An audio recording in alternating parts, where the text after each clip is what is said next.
Okay, I'm going to call to order the Police Fire Committee meeting. Roll call. Mr. Bodkins is here. Mr. Ivy. Myself, Chairman. Can I get a vote for approval of the previous minutes? I'll make a motion to approve the previous minutes. Second that. Mr. Ivy made a motion, Mr. Bodkins approved. Can I get a motion for the approval of agenda as stands? I would like to make a motion to approve tonight's agenda. Thank you. I'll second. Mr. Bodkins made the motion, Mr. Ivy approved. We will start with discussion items today. We'll start with the fire department. Chief Jackson is here. If you'd like to. Sure. The first thing we have is when I annually apply for the different parts of the FEMA grant, whether it be a safer for staffing, which we voted on last year, the equipment grant, which is what you have before you, and an upcoming one that I just talked to Julie that just opened yesterday, would be a fire protection and safety. Those are the three wings of FEMA grants that I typically come to you to give approval for. Sometimes the time doesn't line up where I can get to you before the grant opens and closes, and then we have history of that, and that's just the way sometimes grants happen versus your monthly meeting and a 30-day grant. This is one of those times that the equipment grant is open, and just like last year, with a hair of an inflationary increase, we're asking to apply for a grant that would pay and renew hose. The exact same grant as last year. We didn't receive it, and I think last year's came in at $48,000. Just with the increase in costs, we're just over $50,000. This is a grant that the federal government pays 95% of that $50,000. That costs us, we would pay 5%. That 5% is already located in our capital budget, our 5% match. So if we were to receive that grant, that money would, and only then would those monies be used as our local match to that grant. So that's what I'm coming to you for, is to hopefully forward that to the agenda of the full council, go through your committee to put that through so we can apply for that grant like we do every year. Yeah. Chief, just educate me, being my first night on this new committee, what happens if, like you said, those grants were not approved in the past? They were approved, they weren't received. Like They we weren't didn't received. win awarded. So we don't spend that 5% match that's in the capital, and we don't receive these funds, and we just don't buy that equipment. Gotcha. Or we piecemeal that equipment. Okay. So the history of the FEMA grant fire department quickly is the fact that we just prioritize 1 through 20. And as we get grants, we check those off, the list. And we're down to now replacing what we think is next most important and the next fire hose. And it's all the big ones, the little ones, the nozzles, things like that. Things that, quite honestly, our friend on South Street, the recycling center, we had multiple, that takes hose out of our storage like you wouldn't believe. Because not that it rips and tears, it's that all the metal shavings from all the tires that they shred get embedded into the hose. Every hose we pull off the truck on that fire, we've been on a lot of those fires, it is unfortunately shot. Can't use it anymore. So through our budget, we buy as much as we can, we replace it when it bursts, we replace it when it's bad. But it's getting to the point where we need to try to do a lump sum purchase, and that's what, so for a couple of years, we're gonna try to grant that. If we're getting by with what we've got, we're going to try to have the federal government help us out with the purchase of the national. Chief, you said that hoses get ruined. I'm just asking, is there such a thing as a sleeve that can be put over? They do have Like a protective sleeve, yeah. but again, a hand can't hold that metal once it's over. Once it's in there. Yeah, I mean, you're talking, each time you pull off the section, there are 100-foot sections with 4 of them per line. So you're ruining 4 100-foot sections, and they're about $150 for the small ones. The big ones are $700, $800 per section, and those don't get ruined quite as quick. They just are aging out. So we're kind of mixed with the aging of our equipment, and there's standards. There's NFPA standards that say the hose goes this long. We test it every year, and you lose some in testing, some burst, and whatever we have to do with that. So it's always a turnover when it's that kind of piece of equipment that's operating under pressure. There's going to be a weak spot just from being folded for years, and then that burst. So there is some reconditioning. We'll cut off and shorten a section if one of the part is bad. Yeah. But you can only do it so many times, and you have to Okay. tackle section. Thank you for explaining that. Madam Chair, if there's no other further questions, I'd like to propose that we move ordinance 2022-10 on to full council. I'll second. Motion second, yes.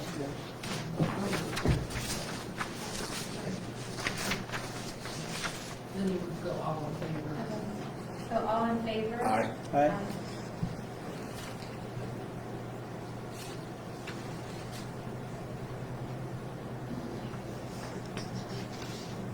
The next you had goals, is that something you had here?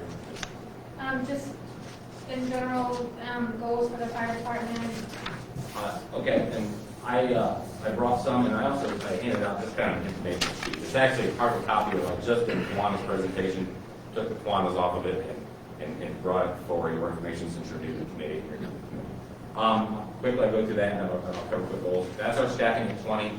We just raised to 20 with that FEMA grant. We've been at 17 for 30 years. All firefighter paramedics, one of the only fire departments in the entire state. In fact, I don't know another one that's 100% firefighter trained and 100% paramedic. No, we have one in Score, just hired him, but our standard is 100%. I mean, as an example, Cyrus is probably less than 50% of paramedics. So it's the highest level you can get, and we're all that. You feel bad about it? Jump it in. So who cares if it's an EMT or a paramedic? What's the difference once we show up versus an EMT firefighter crew? Without, I mean, in Aaron's world, it would be nurse's aide to RN. In our world, it is the ability to deliver life-saving medications and put on a cardiac monitor and oxygen, whereas an EMT can do basic life support, bandaging, and drive the ambulance without sounding like that's something negative. It's great, but the highest trained in pre-hospital emergency medicine is that paramedic, and we have 100% of those, and we have the best ones in the area. Okay. So that's why you care. You get that medicine that you would get in the ER, that cardiac medicine, in the field on your way to the hospital, not there and then get it. Yeah, I'll throw in one more softball. I think that's the key, that at the house, if you haven't had the unfortunate experience of calling, they can do things to stabilize the patient. The 12 EKG and go straight to the cath lab is something we can do from your living room as opposed to then getting to the ER, calling, having a 12 be done. Yeah, you had a heart attack 2 hours ago. We better get you there. I think just piggybacking on that, Mayor, the difference, EMT, if, like, say, if somebody has a heart attack, they're doing CPR with maybe 2 liters of oxygen all the way to the hospital, whereas a paramedic is getting direct orders, providing necessary meds, doing what they have. It is basically like an RN to a nurse's aide in a nursing home world, just a lot more education. Cool. And the other thing is that both of the people, the staff, have both of those credentials. Both, again, everybody, not only we're looking at 6 people a day right now with that grant, okay? So if you even broke them up 2 for apparatus, and I'll say today is one of the weirdest days. 3 times, Tom heard it first thing this morning, but that was the second one, Tom. We had 3 today where both ambulances were transporting at the same time. And that's something we weren't able to do prior to that grant that you guys approved, that SAFER grant. One of them. Yeah, one of them is like, so 3 times today. So with that being said, everyone that rolls out is the highest trained, and the fire truck has ALS equipment on it, and that's strike. So you do have 3 immediate responses and capability that we didn't have prior. So something that's pretty easy. We didn't have when we started. No. I'll pipe down. Like we had an EMT and a firefighter when we took it over. And then so that having everybody at that level. Yes. And I said the former chief really made that a priority. I was hired as a medic and became a medic. I was already the paramedic. I wasn't the paramedic. So he did really good with that. Running down through that, the SAFER grant we keep talking about allowed us to hire 3 people for 3 years and 100% pay and benefits minus overtime. There's that grant, that's $784,000 that we just haven't even received the first money yet. So those people forward. The department's done $2.4 million in grants since I've been chief in 2011. That's my staff doing most of that. We were responsible for both fire and EMS for City of Guyana and Polk County. So we do go out and capital buildings. There's our 10, I looked at the 10-year snapshot. We average 629 more calls per year now than we did in 2005. So it's just aging community, new challenges, COVID, who knows, but that's what we do. There's my organizational chart you'll see on the right. You may know some of those names. A lot of young aged families and kids. We employ a lot of local talent. Our specialties, if you don't know what all we do, there's things that are hazmat, dive team, Pioneer Rescue. We are the county's dive team. So we are the county's hazmat. Yeah. And we are 90% of the hazmat team, we're 100% of the dive team. Confined space, investigations, inspections, and some other things we've done. And we are the department of everybody has some funny smells that when they want us to check in. And again, I left that in from the That was a hell of a car. Yeah, they Yeah, well, you're. Oh, we're close, You're. Who's our divers on the fire We have department? 8 Pennington. Really? People, Lamar. Goodness. Yep. I didn't They're- realize that we had a public dive safety team. That's divers. great. They're not just, again, not the initially trained, they went through and got all the advanced. Gotcha. We're rated ISO number 3, and I know it means nothing to you, Tom knows what we're talking, because we work hard on this. That's our efficiency rating as a fire department. You get rated, they come in and they measure your water supply and ability to deliver, not just us, but the city's water supply and the ability to deliver. Our personnel, our training, our pump capacity to put out the largest fires that down may see the hospitals, the hotels, and what's our capability to put that out. And they put all that together. Dispatch falls into that. You'll see, Mark. You're very instrumental in this. I mean, it really is. And they give you a ranking. A low ranking is better. When I was hired in, we were a 5, it turned to a 6 because we lost the area. Through creative staffing, purchasing of equipment, especially pump capacity, training, we've got that to a 3. I don't even know. Mansfield's not a 3, Springfield Township's not a 3, Bucyrus is not a 3. They're all 4s and 5s. We're the best in the area. So I'm very proud of that. Can we hold on to it? It's tough. I don't know. As long as we're better than a 5, I'll be, in my career, always, I'll be happy. 3 is tough, and we're going to fight to hang on to that. Translates into lower insurance. Yeah, absolutely. That's where it's important. I'm That's where sorry. it I say all that to matters. say, ISO is an insurance rating. So your homeowner's insurance is based on my rating. If I get a 4, you go up 10%. If I go 5, you go up. So that's what's helping the resident and businesses to a large degree. Yeah, that's why there was an eye roll from City Hall when the aerial truck wasn't a big issue because there was a constituency for it, but that had a lot to do with getting to a 3. How we can respond to the biggest fire and so anyway. Sorry to keep interrupting. There's the average response time. It's really relevant, that little number in the middle of the page. We had some insurance people who on us, Dennis Long, so that was really important to them. They wanted to talk about that. So that's why it's in there. Number 1, Crawford County response time. There's your average response time for your fire department. The next is 458, which is Crestline, and the average throughout the county. But there's volunteer departments factored in. The 756. There's our apparatus list. If you wonder how many of what we have, 3 ambulances, 2 that rotate first out, and then 1 as a backup for any maintenance issues on the first 2. There are times when all 3 have been out. I don't like those. There's our revenue. I know that's going to be a question later on, and I can say it there, but that's the revenue that I attribute to things that we do. All right. Mark and I, police and fire, split 2 levies, 0.39 and 0.5, and you'll see that listed there under 103 and 104. We also pull contracts with us for the fire and EMS service at that rate that's listed at the bottom, $219,000 per year. EMS billing generates at least $360. It was a little more than that this year. Expect about that again next year. There's your monies for your levy funds, and all I did is take the collections of the last couple of years' average amount, cut it in half, because really I would love the market to let me have all of those funds, but I don't think that anybody would do that.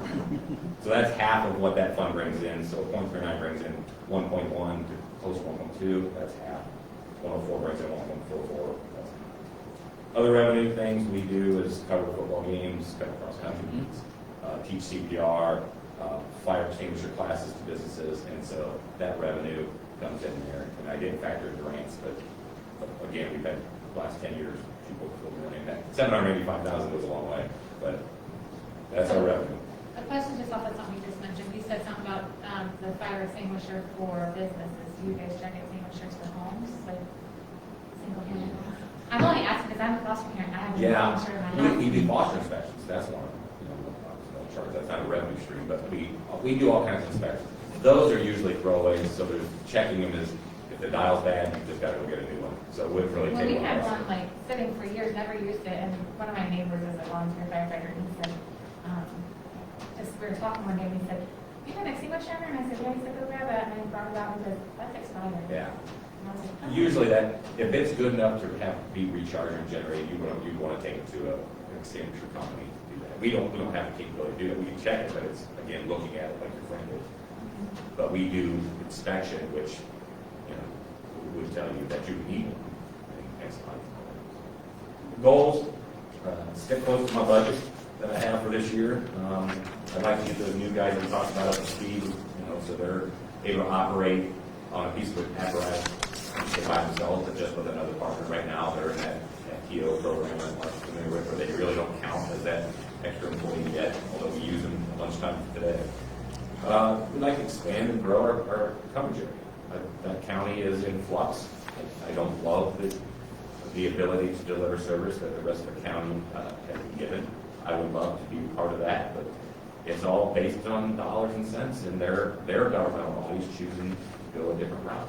And I don't think it's best for their citizens, but that's my opinion. But I think I would love to keep tapping on that window and seeing if there's ever an opportunity that the county can increase, deliver the service that we have to more people. We have the Beardsley and people that you think of as young events that are not covered by our service. That's what I was going to ask, if you don't mind. So is that something that the city legislative body with the executive body has control? I mean, is that our decision, or is that more of a county decision as far as? It's a county and township territory? decision. Okay. What we've approached them, and we would come to you after that we had an interest or somebody, an interested party, come to us and want our service. Obviously, it would be bouncing off Thomas's desk, bouncing off the mayor for sure, and then ultimately would come to you Sure. because you would have to then sign the contract, like you pre-approved Polk a few months ago. You would have to do that with other things. Phil, the reason why I'm asking is because I think, Mayor, last year it came up, if I recall, in one of our meetings, it was just comments being made back and forth that the response time, if there was a fire out on Beardsley or a major emergency out there, they're coming from what, 10 to 12, 15 minutes away, Go to the golf and you course. guys could be out there Beardsley's in covered 3 to by 5 people. minutes. People at the golf course with fire. Yeah. No fire and EMS now. So, Yeah. Valley View, so that's what we're doing. Man, I hope that works out. I think that would be nice. We're always okay. I was gonna say Jefferson Township, there's quite a bit of pride in that community, in that township, and a tradition of providing volunteer fire. As this change in how EMS was available in the county happened, they went on their own. So they're working hard to get to a point where we started when we got into the EMT business. So they have a volunteer service. They hope to grow that. And so they're going to take care of themselves. So I think it's an okay relationship. I think if they get doubled up an incident within the township area and something on 30 will respond via mutual aid. Correct. So that's kind of where we are with them. The other, what do they call themselves? The life. There's there's the group that allied themselves with Osiris City. And they are doing, ramping up Yes, they are. similar to what we're doing with Polk Township.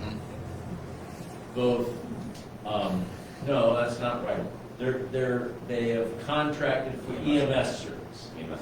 Again, those townships have a volunteer fire department center. The rest of the county has asked through a letter, it was actually sent as a proposed contract.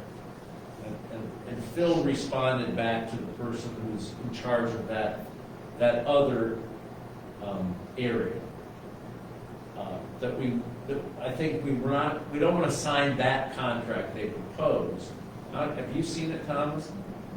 I think we liked it so little that we didn't send it to you. Not even for consideration at this point. Yeah, it has a lot of territory and real unclear when we would be called on. And, you know, Go ahead, you what look else? at, you look at that mutual aid agreement, and, because that's what fire departments do, we share agreements. The mutual part is what sticks to me on this. Where we were able to provide a very highly trained service right away. What does the city of Galveston receive as their mutual aid part back? And that's where we don't have the answers. Because as a time that letter was sent, they were still renting a service to cover their area for just the event. So we're trying to struggle and talk to them. We never even had initial discussions. I mean, again, we know the person, the people, but not one discussion, whereas with Jefferson and the Cyrus we had. So we were willing to take that leap and sign it, thinking, well, you know what you're getting from us, but we don't know what the city is getting in return. So. You may be saying like, well, what the heck does that have to do with council's role? I think a lot. We're not going to sign a contract to provide either mutual aid over a new territory, or more what I think we would like to see negotiated is that if we go to Auburn Township, if we go out to Tyro to do an EMS call, that there's a, for lack of a better term, a fee for service. We're not gonna do that. As Phil said, there's no two-way street there. So what we expect is if we're going to expand that area, our preference is to I don't limit to this, but clearly half of Whetstone Township would benefit by working with us rather than being in this group. There's a territory I think we could define for more mutual aid, because they have a real fire department in some of these townships, but I don't want to get into mutual aid, and we, I think probably, it reaches as far as Attica Village. Man, that's killing me. Makes it really hard to be a good guy, good gal about that. So that's why we want to talk about that. If we're gonna, because you can, I used to be, why do we need another ambulance? What's this nonsense? If we have two calls at once, we'll just take a fire truck out. What was this morning, for instance? You're wrong about that one. So I think we all worry about getting out there to Tyro or those kind of allied only because they don't have a municipal partner. Going out there, having a EMS call that keeps you away half a day, Yeah. and then you become thin staffed. And so anyways, If we expand, will the next step be wanting more trucks? We're talking fictionally, it would depend on how big of an area, what kind of runs they represent, what kind of staffing load, and money. I mean, Yeah. all that comes down to is, what's the contract for? Is it for fire only, is it fire and EMS? How far do you have to go? And If you have would a want truck here, you're gonna want another one to go. you just have to be careful of striking better deals with any partners that you have been 100 years with. So Yeah. we've been partners with Polk for since 1942, because it says on the truck. Yeah. So anything you do, you got to take it cautiously to make sure the deal is fair for all parties involved. So I don't know what that, I mean, if we expand the rest of county, obviously, but that's not our goal. The whole county, we let some area that made sense to Galleon, Yeah. probably wouldn't need a whole lot, to be quite honest. yeah, they really want us as backup for EMS. I don't think, Right. if there's a real Right. fire, as happened when we had that commercial fire last fall, everybody from, I was right across the street from you. everyone's gonna show, they did show up for that. So Yeah. anyway. And I guess it's our stance that anybody around us that has anything that they can't handle, they need us to work on. We'll talk dollars and cents, and it wasn't appropriately. Yeah. We'll always respond. I just don't want to sign something that makes us one of the primary responders because somebody's trying to save money and understaffing something. Yeah. Routine calls isn't the usual aid call. It shouldn't be taxing another city for routine calls. It should be for the extraordinary events, a larger accident or a bigger fire, and we'll always come. That's not an issue. It's trying to not be used as that backup when you should have a backup plan. Yeah. We have backup. And like contact, we had 3 times today, we had 2 calls at the same time, but we had to send multiple squads. That's a backup plan. We already planned for the second call. I need the rest of our partners to do the same thing. If we went that far out on ambulance runs, I think that's, your question's really good. We're Yeah. probably gonna have to look at extra apparatus, those kinds of things.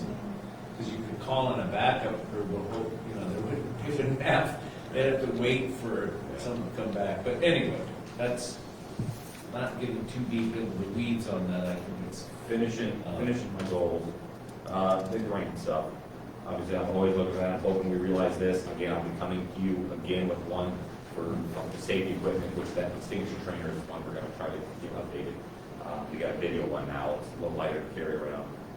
And there's some monies available for some station improvements. I'd love to see that as a future thing. So something I'm obviously always trying to get. And then, one thing that's connected to all the stuff we said, I need to find a way to make sure that our staffing level is set with our run level. And what I'm talking about is in 3 years, I need to find a way to get some money, whether it be another grant, whether it be more revenue, to keep that 20 that I have currently. That's a goal. So, one last thing, and then I'm done. Unless you have questions, is please remember, and the new people on the committee, we, for your constituents, remind them, we do not balance bill our residents. Remind them, the service they receive is called a soft bill. They do receive an explanation of benefits, but we accept what insurance pays is paying in full all the time for a guy in Polk. Outside of those, if somebody's coming through and they're not, in a car accident, and they're not a Guyan resident or a Polk resident, they will be balanced bill. That's how we make revenue. But we do have that. It's such a great feature. You don't want to bankrupt somebody because they have medical something going on medically. And we're happy to do that. If we're able to do that. They've been doing it for 20 years now. So that's been a benefit. Some people use that benefit way too much, but it's something that we're very proud of, and the city should be proud of, and that we don't balance bill our own residents. We take the money they pay as their taxes, and consider that payment. Well, we appreciate everything you guys are doing for our community. I'm looking forward to learning a lot more. It's an area that I'm not really familiar with, so thanks for being Thank you for It's coming. going to take time. Okay, so next on our agenda is for the police department. Chief Rodriguez is here. I've got to follow that. Oh, yeah. You didn't pay us versus. Right. So for the makeup of our department, when I first came into office, we were about 15 officers, and that was with the retirement of Chief Satterfield. We've since got the full staff. We have a total of 19 officers in the department, so that was a long time coming. Finally saw a light at the end of the tunnel. Morale's great. Full-time dispatchers, we have 3 of those. Administrative assistant, 5 part-time dispatchers, 3 that we just put on, 2 that are still in training. So hopefully within the next few weeks, they're going to be assigned to their own shifts, and that'll help to alleviate some of the overtime, which we've been experiencing a lot of due to ongoing COVID cases. For whatever reason, that's kind of come up again, kind of taking a sweep through the department. We've had several people that were out, but thankfully they've all been doing well and coming back. So hopefully that's not going to be an issue any longer. During the time I was in office as well, we focused on some of our initial goals, which was hiring and retention. So we had 3 newest officers, Brooklyn Potter, John Wallace, and Matthew Roshan. There was a focus on diversity in hiring because we're primarily an all-male department, so we were fortunate enough that we got a good qualified candidate with Officer Potter. And I'm looking to continue that into the future, tapping into our young officers to see, some of their thoughts and ideas on how we can expand and retain our employees. Because it's a younger generation now, so there's some different things that they're looking at versus some of the older officers coming up through the ranks. Things are constantly changing. We also was focused on training and professional development, so we're going to continue that into 2022. Some of the trainings that within the first 6 months I was able to get everybody in the department at least offer training or attend training that included crisis intervention, which is paramount right now. We've had an uptick in domestic violence incidences, suicide attempts, so I think that's really good. And with the COVID, there's been a lot of, you may have experienced some of that with the juveniles, just where they're not knowing how to cope with things as much. So it's really beneficial to have these officers that are trained in crisis intervention. In addition to that, we've had, unfortunately, 2 officers in Crawford County that have committed suicide. They were former officers. So there's a focus on that where we'll get into that, I guess, with goals. It's looking at employee wellness, continuing with that. We've also had officers attend trainings with the United States Marshal Service through the Northern Ohio Violent Fugitive Task Force. So they went to a training for building entry and room clearing, which is very applicable to their daily duties to make them safer when they have to go in to search a residence where there might have been an intruder or a business that was recently broken into or something of that nature. It's just about making it more safe so that they're going home the same way. In addition to that, we also went to a digital DNA forensics course that was put on through the Ohio Fusion Center, and that took place at the Columbus State Police Academy. That was a free training, so that was invaluable. Almost any crime that we deal with, there's a digital aspect to it, and we just weren't really there with the training and the knowledge to know how to effectively investigate those cases. So that's something that we're continuing to work on as well. They also attended a response to active threat. Again, it's going to making more sound tactical decisions when you have to make entry, critical thinking, different things like that.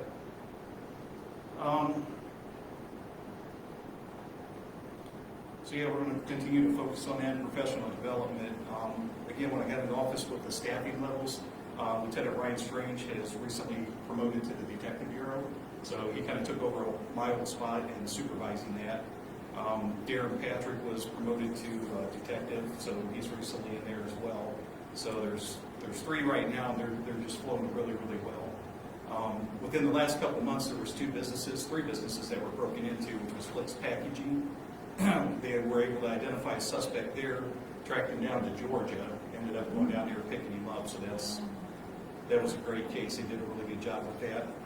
Recently, the ashtray was broken into. They had a large amount of merchandise that was stolen, and around that same time, Showplace was broken into as well. Some computers and different things like that were stolen. So again, they did a phenomenal job working together. They were able to network with different law enforcement agencies, Mansfield Police Department, Ontario, Bucyrus, and I believe Crestline, and they developed a suspect. So they just executed a search warrant over in Bucyrus the other day and arrested that suspect. The case is now presented to the prosecutor's office for review and consideration of charges. But they were able to recover a large quantity of stolen merchandise from the ashtray. We were also able to recover all the property from Showplace. So the same guy. Yep, that's what we're looking at. Yep, there was some DNA that was tied into it that's specifically pointing in that direction. Yeah, so Where's your fence? I'm sorry? Corey's the fence, and that's good to get him out, because you could have had a bunch of contraband rather than just stolen merchandise. Yep. A fence is a fence. Right. I'm not a cop. But that's just how it is. They trade in illegal stuff all the time. It's like, oh, I don't do drugs. I just do stolen equipment.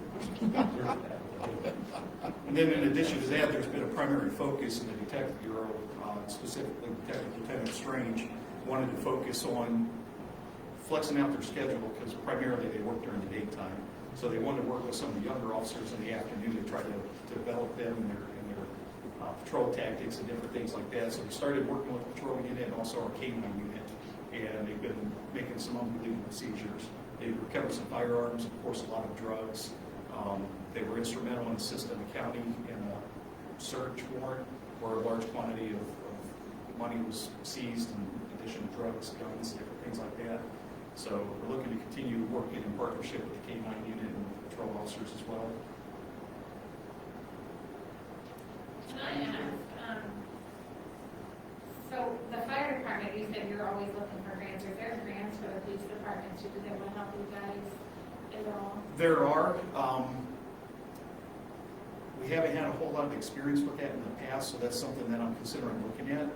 I'm new to it, so I don't really know the ins and outs of it, but I know somebody that I could probably talk to about that. But yeah, there's different things we want to look at, and I might be blurring the lines with, goals for down the road, but one of the things I really want to focus on is IT infrastructure. We have a really, really aging dispatch center. It's not very conducive to them being in there as far as being ergonomic. They don't have the ability really to stand up and still maintain their work environment. Sometimes they're hunched over. Just getting equipment for them to better do their jobs. So some of the stuff's coming to end of life, so there needs to be a priority focus on that. It's very expensive. I don't know if you recently read the paper where Richland County just did a ribbon cutting on their dispatch center. I believe it was in excess of $1 million or right around $1 million. But that's kind of the direction that law enforcement and the medical field is going now, is there's a lot of focus on connected vehicles. So basically your car is a hub, an internet hub, so that you're getting real life, up-to-date information. In the past, it's basically been you get dispatched to a call and you kind of figure it out once you get there. Well, now with some of these connected vehicles, you pretty much know everything that's going on when you get there. You can work in the field. There's a 30 to 40% decrease in response times because you see the call come up on your screen and you're already out on the road, so you can just start heading there instead of waiting for the dispatcher to get done taking the information from the caller, dispatching the officer leaving from wherever to head there. So they've already got a heads up on where it's at, and we can start deploying resources there. In addition to that, we can start working, I think, more cohesively with the fire department at certain times when there's a fire or something of that nature. We can get there and assess it, and I think that helps with allocation of resources. So yeah, that's something we're going to look into and try to figure that out. And that would be the secondary thing. Would be I'd like to see another SRO at the school. Right now, our SRO is Ralph Burwell. He does a phenomenal job with it. I went out there one day with him to see what he does, and it's a lot. Especially with some of the younger kids with the COVID type stuff going on. He's doing a lot of the investigations that we're doing within the department, sexting, domestic violence type stuff, and he's the only one out there working, in addition to some of the educational programs that he puts on as well. So down the road, I'd like to see that where we have another one, maybe split them up into, covering half the school campus and maybe rotate out, and that's something that I think a grant fund could help with. They pay what? You said, someone trained, they pay what for Ralph, the schools? I'm not familiar If you with know that, but I was going to say, my understanding is there's nothing that's paid. The arrangement with the schools, and you would see that in different, so that's my immediate reaction, maybe it's a little too emotional, it's like, oh, that's in the departmental budget, it's in the appropriation, he's posted over there. Does a bunch of stuff, I'm not even commenting on that, but it is the idea of adding a second one, we have to get into a conversation about what the school district would contribute to that office. You spend a little bit of time researching this, you'll find that you'll find school districts that pay for their person. They're usually a retired officer to maintain their building, and then you'll see other districts where the relationship between the city and the school allows the city to fund that position. So I think that's worth noting. Sure. And before we go to the second one, we have to have a bit of a conversation about how that would be funded. And it's a great resource, especially for the patrol officers. We can talk with them about certain things, but it also takes that one of the 19 officers off the street. That they're not able to respond to calls.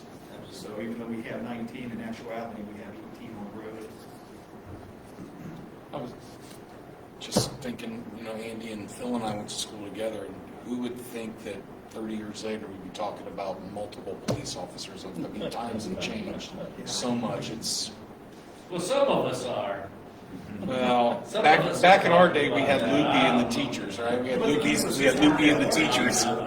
You know, they've really expanded those campuses to Yeah. where they're just immense. Yeah. So that's a lot of ground for just one person to cover, and, you know, problems popping up in each one Oh, of those it's schools. just living in a world that's upside You down. said maybe another officer at the school or someone in that, do they get retirement and all the benefits that anybody else would get, or is it just an hourly job? As it currently is, yes. Hourly job? No, with benefits. Oh, Yeah, benefits. it's same as any police officer because the Oh, city okay. funds that position. Well, right that now. would add. Yeah, Lynn did that, Yeah. went out there before Yeah. she retired. Now, she still does that at Colonel, or does that now at Colonel Crawford, Oh, but okay. she's a more retired. Mhm. What's her last name? Lynn She was Stewart. our police officer for a long time, right? Yep, Yeah, yep. Lieutenant. Yeah. So, Anyway, Where's the deputy uniform? Yep. All right. Well, to these two guys, I'd like to compliment both of you. You know, I've told the chief before, I've never had anybody complain about the fire department or the police department. The ones that do complain, Deserve, yeah, they should be complaining. I'm sorry, they get mad when their ice cream's too cold, but all I can say is, you guys do an excellent job, and we're privileged to have you guys that work so hard at your vocation. I appreciate that very much. Yeah, for sure. I don't want to be here all night, may I ask a couple questions? The detective bureau, because I'm not, is that Ryan, the lieutenant, and 3 officers? 2 currently. Okay, so the other person's on leave or is out or? They were assigned to the road. Okay. Yeah, because we were short-staffed due to COVID and different Okay. things like that. All right, you want to have your best people there. But anyways, it didn't used to be staffed that way.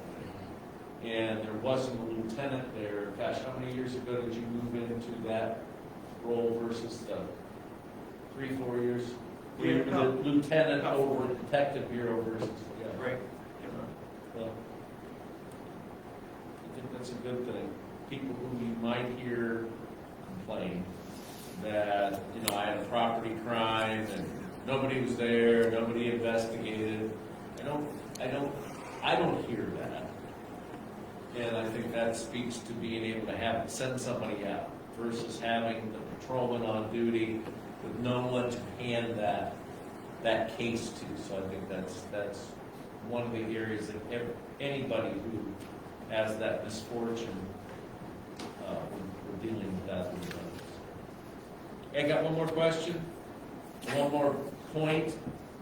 Take a look at, I'm all in favor of dispatch, okay? But that's a shared function. You look at the budget, we'll get to that maybe. No badge-wearing officer in either department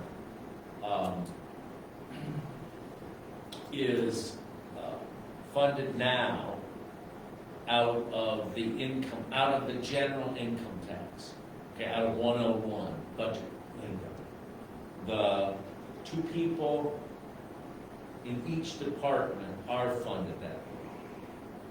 So like if you looked at Chief Rodriguez's payroll, where does that get paid out? It gets paid out of the general fund, and his administrative assistant, records person, is paid out of it. Phil and Todd are both paid out of 101. Mhm. So the other part of safety force is paid out of your general income tax is that entire dispatching function, which is, it's no small amount. It measures up in and around $850 to $1 million in that range. You look at everything's, you know, if you were rolled in. So I look at it, excuse me, as a cost of doing business. If you went way back, meaning in the worst, darkest days, the state auditor recommended that we explore contracting out both of these knuckleheads and dispatch. And there was support for it. So when we want to use that as context and say, well, we don't want to bring back that thinking. Isn't, when you contract something out, isn't there usually an elevated cost to that? No, it's No? less. I mean, what, whether it's mowing grass in the parks or picking up leaves, it's actually less. I just think you lose control of the service. And the 911 calls, I'm not into the technology, but they will bounce out of the sheriff's department here. But always you have somebody trained and more than just casually familiar with Gavin. You know, it's not, I passed papers as a kid. Oh, that's not even a bad one. Now, Kevin, we know we passed papers. It's still a lot of our. But my point is, the dispatch is a big cost. It's a big cost, and they're. I think we need to recognize that, and we don't go into the designated safety funds, 103 and 104, to fund that function. If you all knew that, then I'm sorry. I'm wasting time, but I don't think people, you don't really look at that. And so anyway, enough said. Dispatching, it's a tough gig. We have a lot of turnover there. I think one of I don't know if it's a goal that reaches what you're looking at, but how to reduce turnover in dispatch and find some way to squeeze the overtime. So if you're a real budget nerd, you see that overtime. Man, it's a lot of overtime for something we could just have the county do for us. Well, slow down. It's not that simple.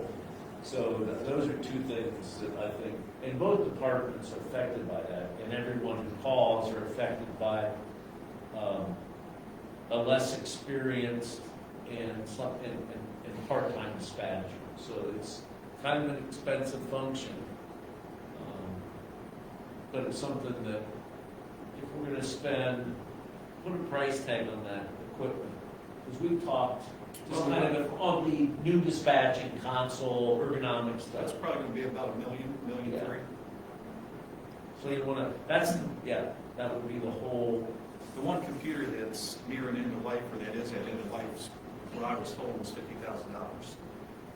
Our call recording system is based off of Windows 97. So as soon as that goes bad, there's nothing you can do to update it. You're going to have to get a whole new system. It's limited on interoperability and communications. So if it goes down, there's no redundancies to back it up. All right, Andy, I don't want to keep you in the bullpen and keep you here too long, but I have one more And it's not a question of other when. thing that I want to touch on, that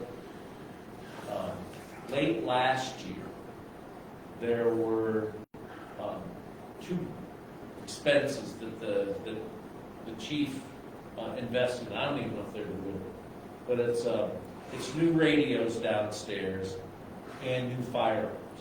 Yeah, they're in the process of being ordered, about 2-month delay. Right, so that's one thing that we may have, I have a passion for, is getting us camera and having the body cams. We don't have that universally. So I don't think it's in the budget. I'm not sure if there's grant dollars out there. There might be. But I think the vision of having this two-way communication that Mark outlined with dispatch, a lot of it has to do with being able to have that last piece of sort of modern equipment. So I think, if you don't have a body cam, there's a little bit of pressure's not the right word, but I feel a sense of pressure. We got to do that. Meaning, A lot less council, liability. administration, the people around the park, we got to get to that. Because if we don't, we'll sort of gyp that big investment that you're talking about in terms of state-of-the-art. So you see a crime, happening. This isn't too much science fiction. You see something, and you can get somebody, as Mark said, dispatched there before they tear apart the bathroom. In other words, these guys and gals know how many people are. They know when certain individuals, frequent flyers, whatever derisive term you want to use, are hanging out in the park. So they're hanging out in the park, and then maybe they go in to the bathroom and do $3,000 worth of damage. well, it'd be kind of cool when they show up in the park, you know, without violating their Fifth Amendment rights in any ways. It's like, you know, it's kind of a cool deterrent. If you were going to, we had a digger broke off. That was the most recent. Are you shitting me? Excuse me. It's like, what? Kind of, you know, whenever it happened, it's like broken off. And, you know, that is, so anyways, I think I'm all in favor of getting more video detection, but if it comes back and all it does is go into a recorder, that after the crimes happen, oh gosh, we can go back and see if we can identify them. We're moving in the right direction, but I don't believe we're there. So that's, We've done well with what we had to work with, but there's an element too that's affected by not having body cameras or a policy in place. We just recently, when I started looking at grants, we recently lost out on the opportunity to apply for one, specifically because our policies, that was another thing that needs to be updated, because we weren't compliant with the Ohio Collaborative, we weren't eligible for that grant funding, which was specifically, as you said, you know, there are grants out there for body cameras. That specifically was there for body cameras and building on body camera program with cruiser cameras. Do you have car cameras on campus? We do. Those are aged as well, and from what we were told, they weren't the best that you could get at Well, that body time. cameras would take the doubt out of what happened. I was just gonna say, Yeah. that would be, those body cams could be a domino effect, a lot less not guilty pleas, a lot less taxpayers for public, Yeah. I mean, it would just, In it'd the be a prosecution great of criminal domino. cases, they rely on those a lot. Yeah. So, you know, when you have it on video and they can see clearly what happened, or when we can explain why things weren't the way they appear to be, yeah, it definitely leads to Yep. a more successful Is the prosecution. body camera able to be shuffled between police officers, or does each officer have his own? It can be either way. Yeah, we can make them dedicated to a car. They're probably for the cruiser cameras we wanted, I think it was for 8 cameras for the cruisers to update those. And for the body cameras, because they work seamlessly together. So as the officer activates his lights or his sirens, a lot of times when you're in high pressure situations, you don't always think to hit that record button. You're thinking about your safety and 100 other things going on. But as they hit that light, it automatically activates. So you got the view of the camera and what the cruiser's seeing, and then as the officer gets out, it just seamlessly picks up and it kicks on, and then you're seeing the perspective from the view from the officer's perspective. I think it'd be a great idea to find a way to get body cams on our police officers. Absolutely. And the ones we have now were Right. Digital Ally, but they're beyond their warranty period. So that's something that needs to be looked at. The batteries are swelling up and failing. You need the 4.0 version. You're currently still in flip-top mode. Gotcha. All Yeah, right. sort of has to do with it. I also think that it would, the part of the turnover in the park, which is a concern of everybody associated with it, should be a concern of that we're losing people, relatively junior officers for a couple of reasons. Truth is that we've had people accelerate their departure for what I call disciplinary reasons. So I think if some of the things that we've had turnover because you wouldn't do if you had a camera, or if you turned it off for what's going on here, it really is. I think it would provide some discipline that keep people Keep you from honest. doing some of the things that we've had turnover as a result. I'll just stop. So next on our agenda is the health department. We have, I'm sorry, I forgot your name. Andrea here. So let's talk about updates or goals of the health department, and then we have on here a status, I guess there was previous talks of a status agreement between City and Health Madison, just to see where that stands at this point. Okay. So that agreement, I took to, we had a special board meeting today, and they agreed with what we have, pretty much for the city. They've always been our fiscal intermediary, but that's more what that's about, is to actually have an agreement in writing. But there's probably some other things that may need an agreement in the future, but we'll just go with the fiscal part. both sides agree, which our board agreed to what it said, but we'll probably sign it at our February 8th meeting if Mr. O'Leary agrees as well. So I didn't really prepare much. Our ES was at our department. They are our IT servicer, and we didn't expect them to be there all day, and they pretty much had our systems down the entire day. We paid for a new server like 2 years ago, $15,000, and I don't think they set it up properly because the utility department is like intertwined into ours, and it just messed us up for the whole day today. But anyway, so we pretty much just trying to stay afloat with all the COVID. I mean, a lot of people are like, oh, we're all past that, but not health. It's like we constantly have to listen to the governor, listen to the Ohio Department of Health. Every day there's something that we just get inundated with emails. On top of we're short-staffed. I'm just the interim health commissioner, but I'm also the environmental health director, which is what I prefer to do.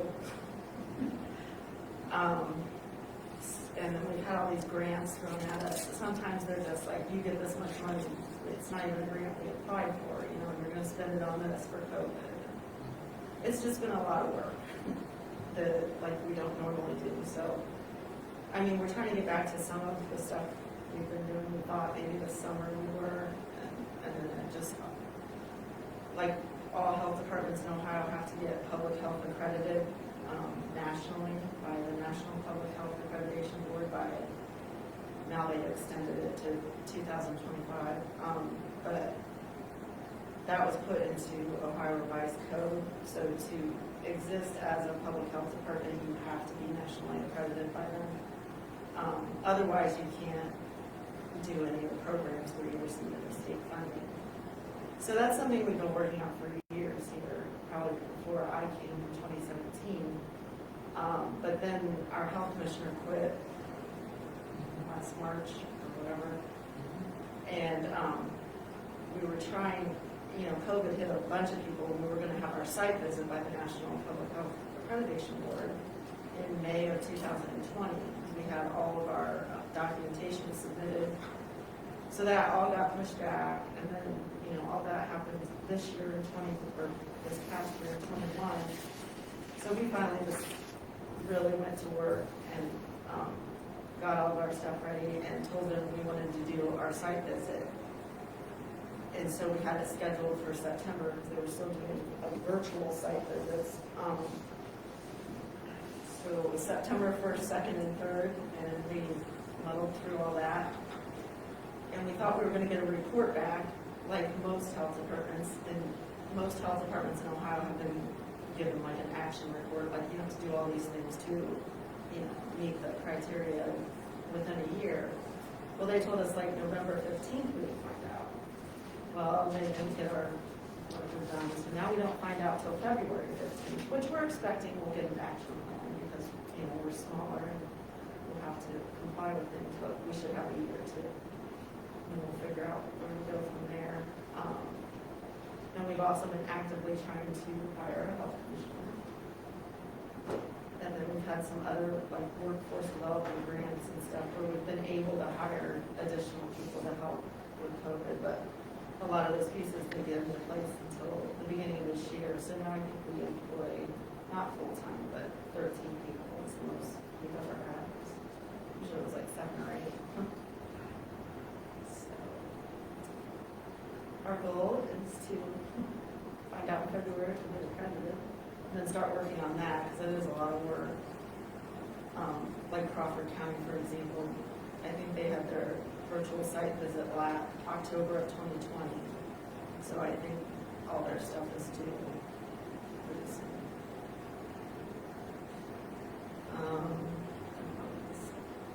So do you know where we stand on this agreement between the city and the health department? Do you have anything on that? I don't, the short answer is that it only covers some of the issues that have been discussed Correct. with the previous health commission. And our preference would be to cover all the issues that were brought up before rather than limit an agreement. And so if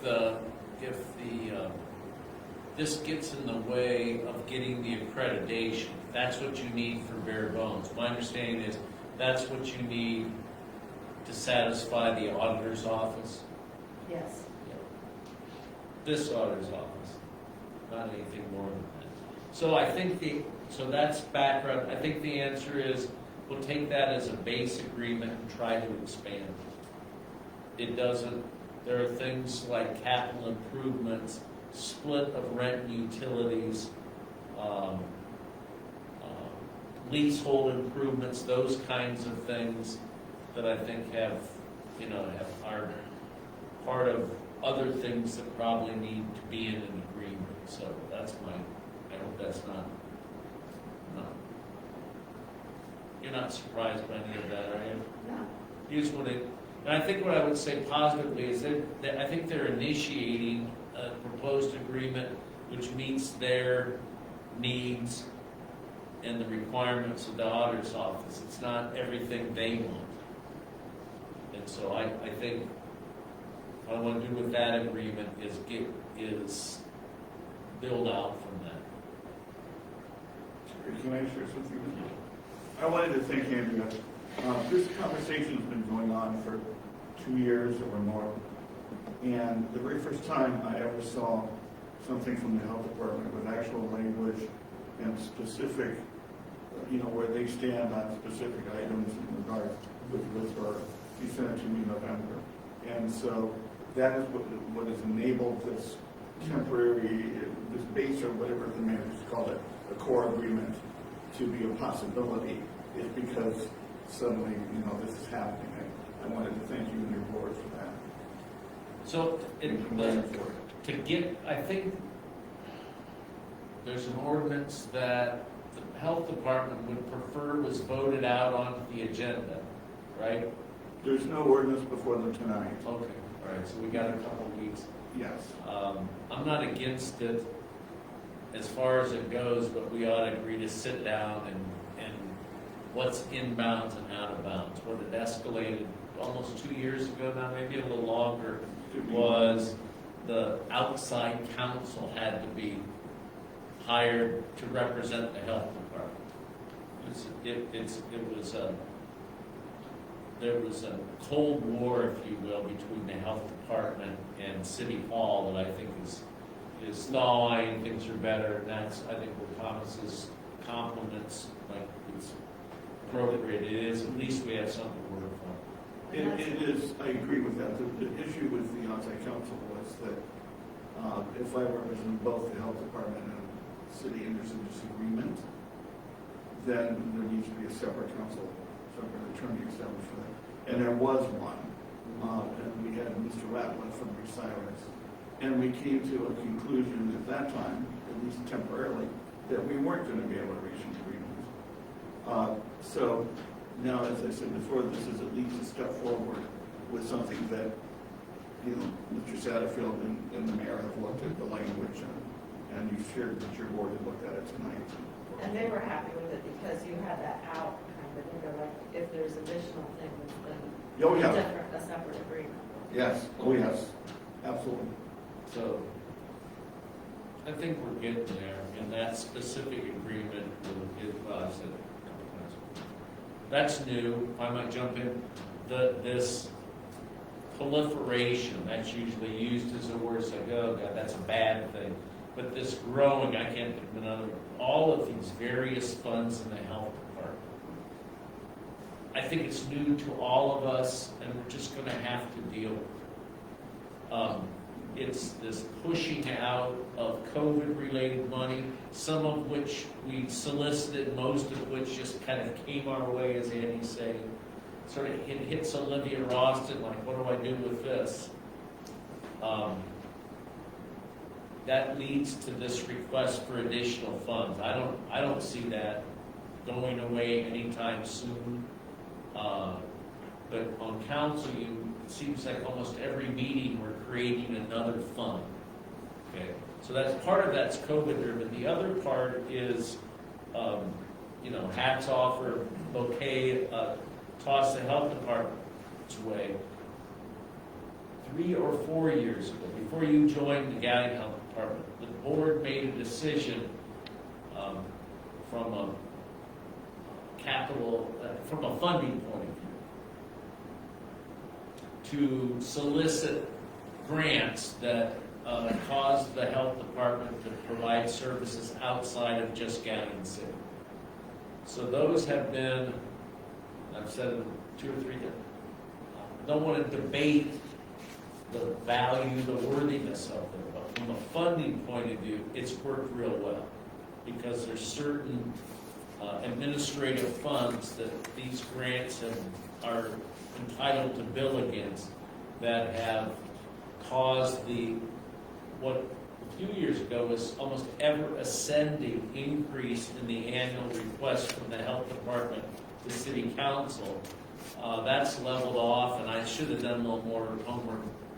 We were pushing $400,000 or $500,000 is that grant that was, I think, $385,000, something this year. So that's been real successful. It has reduced a little bit, but definitely stabilized the amount that city council has to put in to sustain its own health department. So thumbs up. That's a good thing, and I don't as a one-time skeptic about using grants to fund that department, I think from a strategic point of view, financial point of view, it's worked really well. And I don't see as a top priority debating the policies that those grants, a lot of those grants, what they're designed to do, what they're designed to, the regional constituency that they're designed to provide data and treatment or counseling for. Testing. There you go. So anyways. Do you have speed to add do you have these fire revenue expenditures are determined? Do you have something like that? Yeah, I've lost track of time, as I always do. I don't want to stay here all night, but I think that I'm going to mention a couple of things.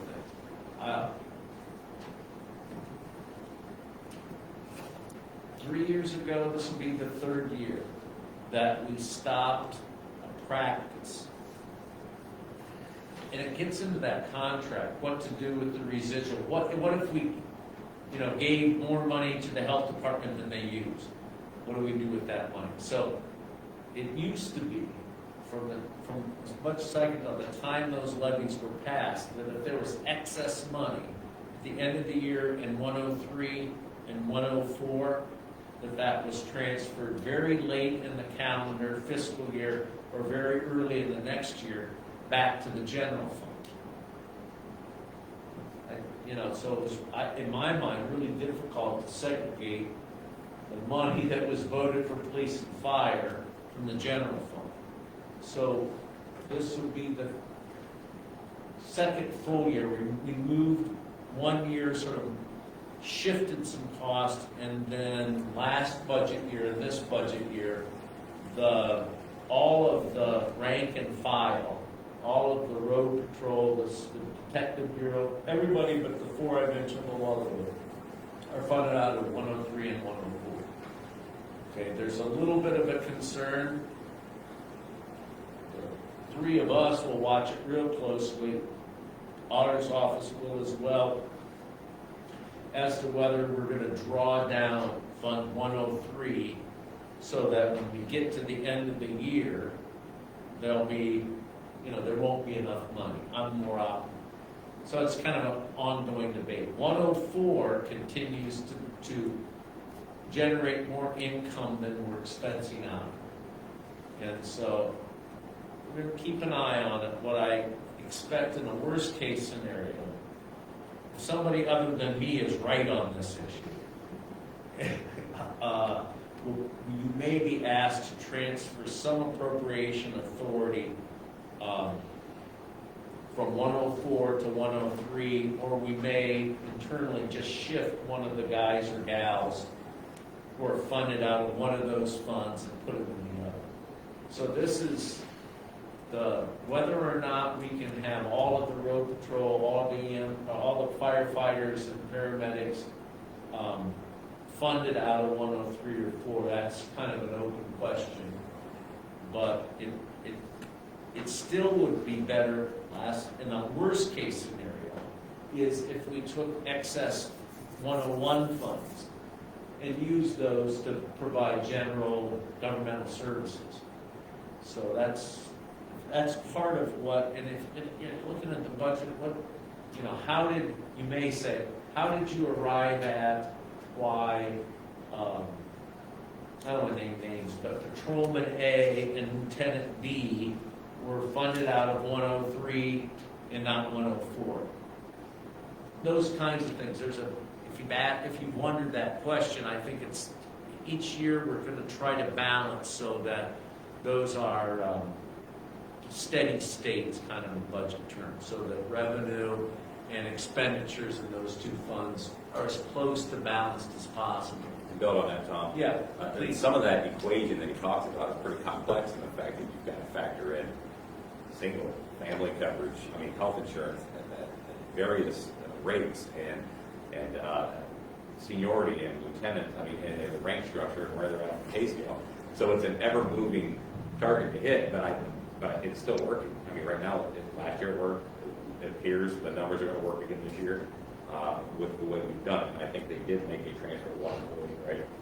From Hartsville, from 104, or 103 to 104. Yeah. So I guess that's what I wanted to introduce, the idea, kind of how that works. If somebody asks you a question about it, you're curious about it, that's kind of how that 103 and 104.